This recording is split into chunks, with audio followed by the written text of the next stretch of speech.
guys! Flo here and I'm back with another travel chika! And ito na nga as promised, yung sa Japan visa application. So may bago ng process. So kung makikita nyo sa Japan Embassy website, ayan, meron na silang visa center starting April 7. Meron ng 5 visa centers ang Japan dito sa Pilipinas. So ayan, meron sa Parañaque, Makati, Quezon City, Cebu, and Davao.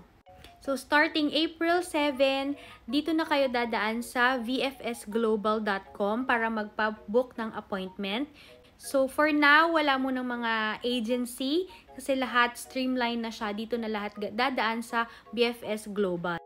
So, punta lang kayo sa website vfsglobal.com and then applying from Philippines and then you're going to Japan. So, medyo mabagal lang yung system ngayon. Siguro ang daming nag-apply or nagbubook ng appointment. So, ayan, nandyan naman lahat ng details na kailangan nyo.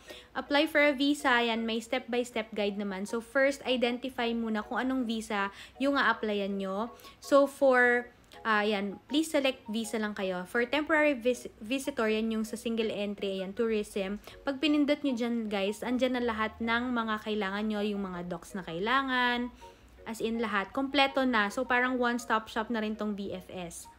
And then, ito naman for multiple entry visa, ayan, nandyan na rin yung mga kailangan nyo, ayan, yung mga visa fees. Actually, free siya, pero may service fee na 520 pesos.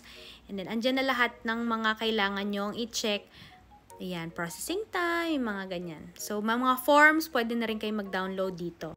And may mga additional services pa sila, guys. Ayan, sa courier fees. Kung gusto mo, ipadala na lang sa'yo yung passport mo after application. Ayan, 370 pesos. May mga photocopy din sila doon. May premium lounge pa. May mga description naman yan, guys, dun sa mismong website. So, you can check.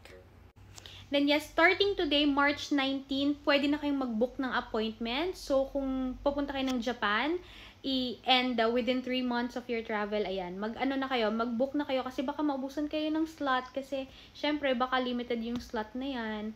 So book na kayo. Actually, nagtatry ako mag-login ngayon sa VFS Global kaso hindi ako maka-login. Ay, nagtatry ako. Kanina pa ako nagtatry.